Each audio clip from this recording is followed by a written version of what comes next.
तब भोले बाबा ने कहा, तू ही मेरा सच्चा साथी है, तूने आज मुझे बड़ा सुंदर ज्ञान दिया। अब तो हम जैसे हैं वैसे ही जाएंगे, चाहे मैया यशोदा को दर्शन करावे या ना करावे, हम तो ऐसे ही जाएंगे। और भोले बाबा नंदी पे सवार होके आज गोकुल में आ गया। और गोकुल में आकर के वेश बना करके गलियों गलियों में घूम करके पूछने लगे, ढोर भले ब्रज जोगिया लीने बेल गेल में डोले और सैल निवास बतावे, पूछत फिरत नंद को मंदिर ओ मोहन के गुण गावे, हर विलास हरि हरि दर्शन को अपनो नाम छिपावे। नंद हमारे पूछ रहे हैं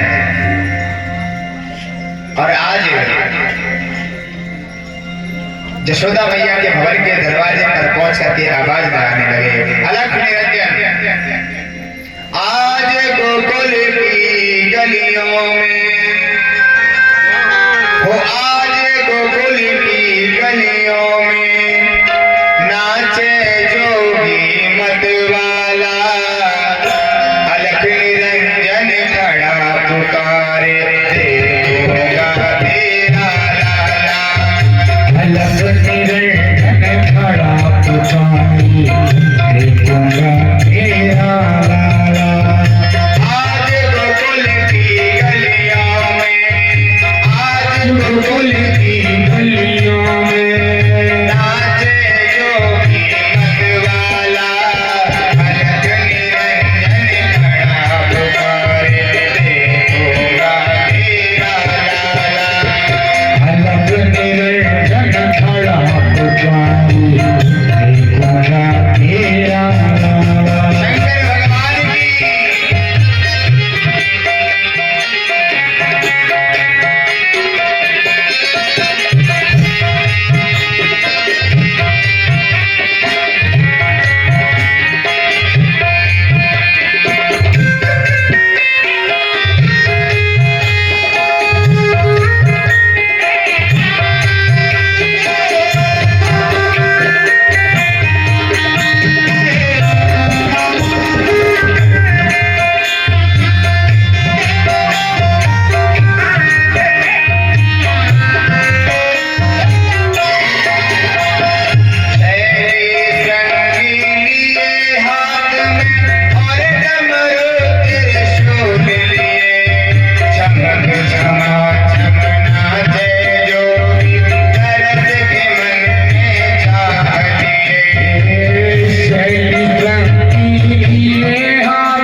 तेरा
मस्तक पर श्री चंद्र विराजे, चंद्र विराजे गले में सर्पों की माला, निरंजन खड़ा पुकारे देवता तेरा लाला। अलग निरंजन खड़ा पुकारे देवता तेरा।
कोशिश कर रही पर ये चुप ही ना होवे।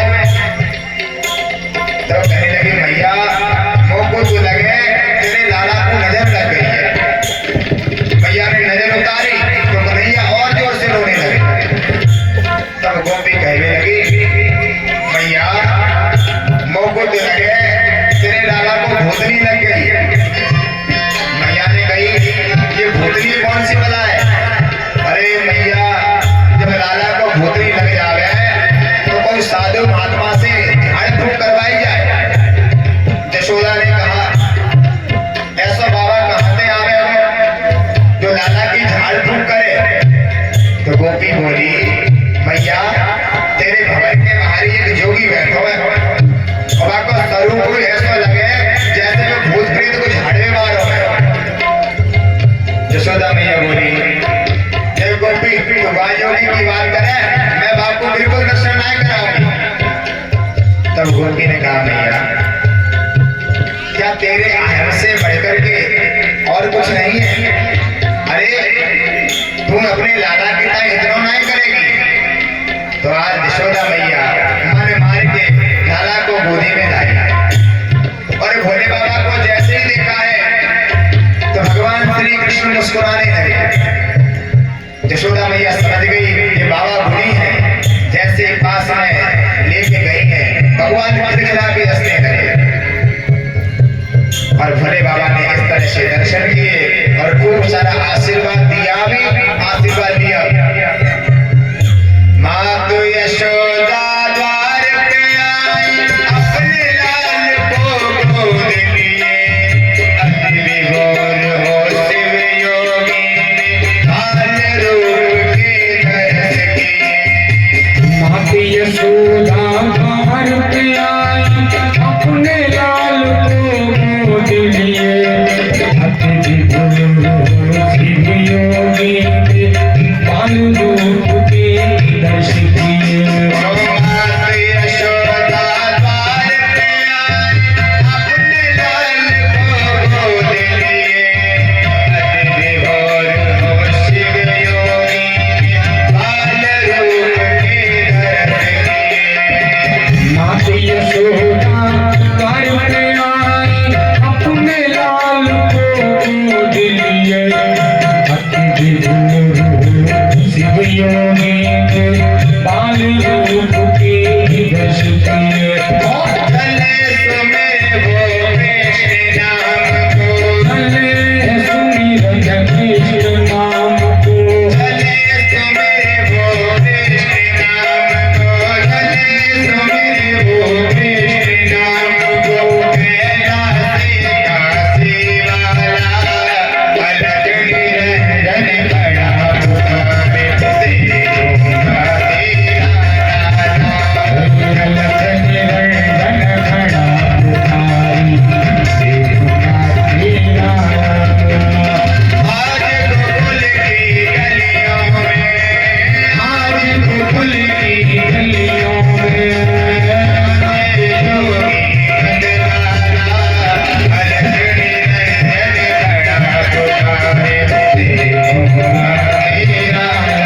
अलग निरंजन खड़ा पुकारी तेरा तेरा ये बोला तेरा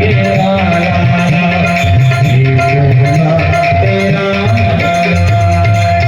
बोले कृष्ण कन्हैया लाल की जय जय श्री राधे श्याम। इस तरह से भोले बाबा ने आज छोटे से बाल रूप कृष्ण के दर्शन किए। एक दिन लाला ने अपने आप ही करवट बदल ली तो यशोदा मैया ने पूरे ब्रजमंडल में दुहाई लगा दी। नाई को बुलाया, बोले नाई पूरे ब्रज में लगा दो दुहाई काई की कि मेरे लाला ने करवट बदल ली है या वो भुला हुआ है। अब महाराज सभी गोपियां दौड़ी दौड़ी आई और नंद भवन में आकर के बधाई देने लगी। अरे यशोदा मैया करवट बदलने की बधाई हो। तो यशोदा मैया ने कहा बहन जरा धीरे से बोलो, मैंने लाला को भारी सुनायो है। वो तुम्हारी आवाज जैसे ही सुनेगा जाग जाएगा। तो गोपियों ने कहा मैया हम आए हैं तो गाएंगे भी नाचेंगे भी, और जब तो को लाला ही सुनाना हो तो हमको बुलायो काहे को।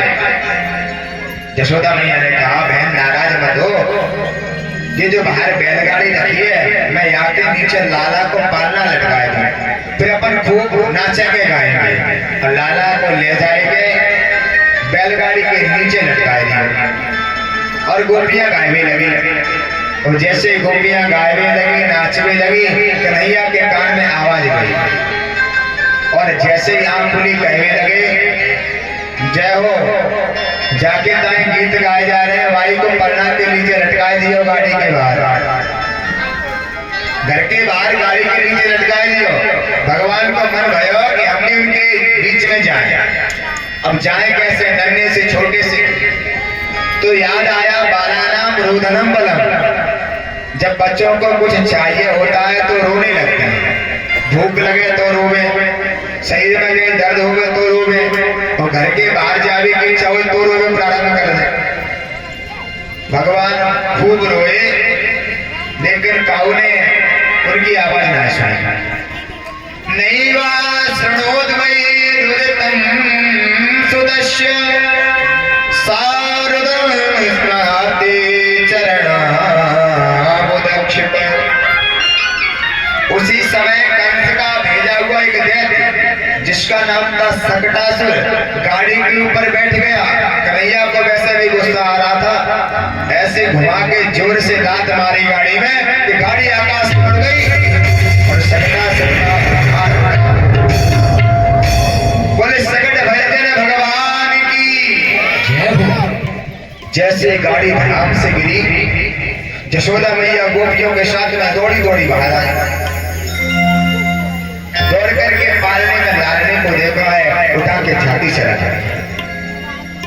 आंधी तूफान आयो ना, कोई भूकंप आयो ना, गैया साण कोई निकलो ना, ये गाड़ी धाम से कैसे कर गई, कैसे टूट गई।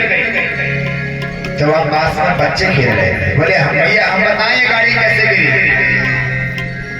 बोले हाँ बताओ। कि मैया तेरा लाला रोवे लगो, तो हमने सोची क्या लाला को लेके तो को दे आ गया। जैसे मैया के पास आते याद घुमाए के ऐसी लात मारी गाड़ी में कि गाड़ी आकाश में उड़ गई। मैया बोले दारी के अरे छोटा सा 15 दिन को लाला कहीं लात मार सका गाड़ी में। तो हाँ बड़े बुजुर्ग थे, उन्होंने कह दिया अरे ये तो बच्चे हैं कुछ भी बोलते रहते हैं, इनकी बातों पर ध्यान मत दीजिए। ऐसे ही तरह तमाम उत्सव गोकुल में मनते रहते हैं। एक दिन यशोदा मैया अपनी लाला को गोदी में लेकर के खिला रही हैं, और जैसे ऊपर उछालती हैं तो भगवान खुश हो जाते हैं, और जैसे गोदी में ले लेती है फिर से रोने लगते हैं। तो मैया उनको स्तनपान कराने लगे, और जैसे स्तनपान करा रही थी उसी समय कंस का भेजा हुआ तृणावर्त नामक एक दैत्य आ गया। तृणावर्त का अर्थ क्या होता, तृणम आवर्ता यशसा तृणावर्ता। जैसे गर्मियों के समय में बवंडर आता है हवा का गोल गोल, उसी के रूप का नाम था तृणावर्त। वो भगवान को ले जाना चाहता है।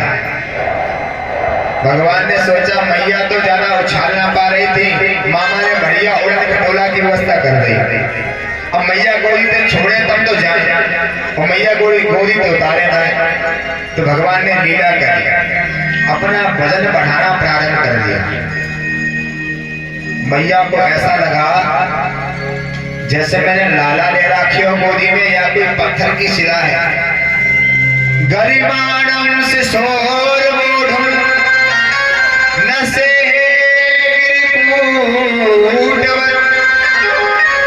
भूमौ निधायतं गोपी